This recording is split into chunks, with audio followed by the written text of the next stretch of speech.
Welcome back after the break. आप देख रहे हैं एक्सप्रेस स्पोर्ट्स पेज और मेरे साथ मौजूद हैं पाकिस्तान के former chief selector, former test cricketer Iqbal Qasim और उनके साथ मौजूद हैं सीनियर क्रिकेट तजियाकार मुनीर उल हक।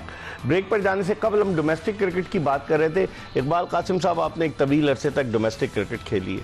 जो मैंने ब्रेक पर जाने से कबल कहा कि कायज़म ट्रॉफी या पेट्रन्स ट्रॉफी ये फॉर्मेलिटी हो गई है। ऐसा लग रहा है कि बस इसको पूरा करना है, जो टैलेंट आए ना आए कोई किसी को इससे सरोकार नहीं है। कैसे देखते हैं इसको, बेहतर कैसे किया जा सकता है? देखें, मैं आपको सच बताऊं एक बात, इतना बुरा हाल कभी भी नहीं रहा जितना ये देख रहा हूं मैं।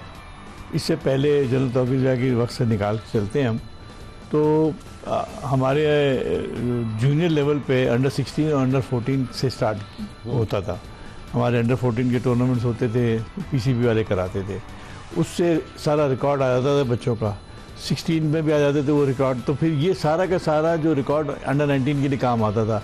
जो लड़के ऊपर आते थे आहिस्ता आहिस्ता उनको एज का प्रॉब्लम नहीं होता था, प्लस ये कि उनकी निगहदाश्त हो रही थी 14 से 19 तक। और फिर 19 साल में जब कर लेते थे उसके बाद वो डिपार्टमेंटों की तरफ चले जाते थे या रीजन की तरफ चले जाते थे और वहाँ से फिर वो ट्रैक करता था। असल प्रॉब्लम यह है कि डोमेस्टिक क्रिकेट कैसे बेहतर हो सकती है। एक तो ये स्ट्रक्चर की बात है कि जो आप टीमें बनाते हैं अंडर 19, 14, 16, ग्रेड 2, ग्रेड 1, ये भी तो सिफारिश बहुत ज्यादा है इकबाल भाई। एग्जैक्टली। तो उसमें क्या होता था कि पीसीबी के सेलेक्टर्स जो जाते थे वो, मैं ये तो नहीं कहूँगा चलो भाई वो भी इंसान ही है, कोई 100% तो वो फरिश्ता नहीं होंगे।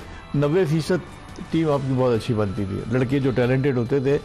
ऐसा नहीं सुना मैंने जो अभी आपने भाई साहब ने बताया कि ये हाईएस्ट रन गेटर्स है वो टीम में, वो ये ऐसा कभी मेरे जहन में नहीं आया, इल्म में नहीं आया कि कोई ऐसा हाईएस्ट विकेट कीपर वो या बॉलर वो बाहर हो गया टीम से। तो सिलेक्शन कमेटी का म्यार भी बेहतर था, वो सोच भी बेहतर थी। अभी जो है वो सिलेक्शन कमेटी जो है वो बन रही है रीजन्स के विम्स के ऊपर। जो पीसीबी के रीजन्स जो क्लोज हेड है वो जाहिर है वो उस अपने इलाके में तो वो कहेंगे। हमें भी कहते थे जब हम जाते थे तो हमें भी कहते थे, लेकिन हम वही करते थे जो हमें करना होता था। तो अभी जो है सिलसिला जो है वो ज़रा डिफरेंट हो गया है। तो एक तो ये है कि ग्राउंडों की पिचें जो है वो बेहतर होनी चाहिए, ग्राउंड बेहतर होनी चाहिए, ग्राउंड के ऊपर तमाम फैसिलिटीज़ होनी चाहिए जो आपको इंटरनेशनल क्रिकेट के लिए रूशनास करानी पड़ती है बच्चों को। स्कोर बोर्ड होना चाहिए, हर चीज़ होनी चाहिए। इकबाल भाई 4 सद्दा में मैच हुआ, वहाँ पर WC लगा हुआ था, वॉशरूम इतना खराब। मैं कह रहा हूँ ना कि अब ये 4 सद्दा में कहाँ से मैच हो सकता है फर्स्ट क्लास का यार। देखिए ना, अभी तो या पेशावर में करा लो भाई। KRL ग्राउंड रावलपिंडी में मैच हुआ, एक दिन और एक सेशन में खत्म हो गया कायज़म ट्रॉफी का। नहीं, ये इसी वजह से तो खराबी हो रही है ना। आप वेन्यू अच्छे रखें, एम्पायर अच्छे रखें, रेफरी अच्छे रखें, बॉलों का स्टैंडर्ड अच्छे रखें। आपको पता है क्रिकेट कमेटी होती थी एक बाकायदा, वो जिसमें इंतखाब वाले कभी चेयरमैन होते थे, कभी क्रिकेटर और दूसरे क्रिकेटर होते थे। हारून ने बनाई तो वो क्या कहते थे, बॉल बाकायदा पहले सीजन शुरू होने से पहले बॉल का बाकायदा मुआयना होता था कि यार कौन सा बॉल अच्छा है, ग्रेस का बॉल है। अब तो कोई भी मर्जी है ले लो, वो चला रहे हो उनको पता ही चल रहा। सही। तो ये चीज़ें इनको ठीक करने की ज़रूरत है। मुनीर क्या कहेंगे आप? इकबाल देखें, बहुत अरसे से डोमेस्टिक क्रिकेट हमारा जो है वो तो डिटोरिएशन है। हर चेयरमैन आते हैं, वो कहते हैं हम बात करेंगे, सबके लिए होता हुआ तो कुछ नहीं। अभी आपने 2-3 मिसालें सामने दे दी जो अबतरी की हालत है। और इकबाल भाई ने पहले ही कहा कि इतनी बुरी हालत उन्होंने डोमेस्टिक क्रिकेट की कभी नहीं देखी जो इस दफ़ा है। चीज़ें सही हो सकती हैं, लेकिन मेरा ख्याल है इतनी ज़्यादा इस वक्त अबतर हालत हो गई है कि सही होने में एक तो वक्त लगेगा, दूसरे की दिलचस्पी चाहिए और पैसा चाहिए। दोनों चीज़ें आपके लिए ज़रूरी हैं। एक पैसा तो है बोर्ड के पास, पैसा तो है, लेकिन अभी तो देखें इस वक्त लेकिन आप इस वक्त तो 14 अरब रुपए आपने लगा दिए ना ग्राउंड्स को सही करने में। चैंपियंस ट्रॉफी होनी है, उसके बाद जाहिर है पैसा आएगा, चैंपियंस ट्रॉफी से चीज़ें होंगी। लेकिन सवाल ये है कि इतना क्रिकेट एक ही तो खेल है पाकिस्तान में, दूसरा कोई खेल नहीं है। उसमें जब निचली सतह पर चीज़ें नहीं होंगी तो फिर कैसे होंगी? सिफारिश तो देखें है, मेरा ख्याल हमेशा से है और शायद रहेगी। ये अब ज़्यादा नहीं हो गई है, ज़्यादा है, बिल्कुल है, लेकिन हर दौर में रही है इकबाल। अभी ज़्यादा है, लेकिन वजह खुद है ना। आपने मजबूर लोग को क्यों चीफ सेलेक्टर भी बना दिया और हेड भी बना दिया और कहा जी जफनाबाद में लड़की कोचिंग भी करें, आप चीफ सेलेक्टर भी बन जाए, हेड कोच भी बन जाए। क्यों इख्तियार इतने दिए थे कि आपने आकिब जावेद को भी इख्तियार वही दे दिए। जाहिर है लाहौर कलंदर की टीम खेलेगी, दूसरी टीम रिजाइन कर दिया ना, मिसबा भी छोड़ गए थे। देखिए एक बात इकबाल ये है कि अगर आप किसी को जब ये लगेगा ना किसी को कि मैं वन मैन शो चल रहा है मेरे ही है, इस वक्त आकिब जावेद भी हमें ऐसे ही लग रहा है कि वन मैन शो है, ठीक है, आपकी टीम इंग्लैंड के खिलाफ सीरीज जितवा दी, एक टेस्ट यहाँ पर हम वनडे जीत गए, वो सब एक अलग है, लेकिन आपको चीज़ों में सिस्टम में रखना चाहिए, पैसा खर्च करे, साथ साथ एक ओबीडियंट बंदा भी हो कि जो अकाउंटेबल। लेकिन इकबाल भाई, आप क्या समझते हैं कि जिस तरह से कोचेस की बार बार तब्दीली, सीरीज के दौरान ही छोड़ जाए कोच, उससे भी तो टीम की कारकर्दगी पर फर्क पड़ता है ना? 100% बात आपकी दुरुस्त है। देखिए, जैसे हम कपड़े बदलते हैं ऐसे तो हम हमारे एडमिनिस्ट्रेशन भी, कोच भी, रेफरीज भी, कप्तान भी, प्लेयर भी, हम किसी प्लेयर को ना किसी कप्तान को टिक के खेलने नहीं देते।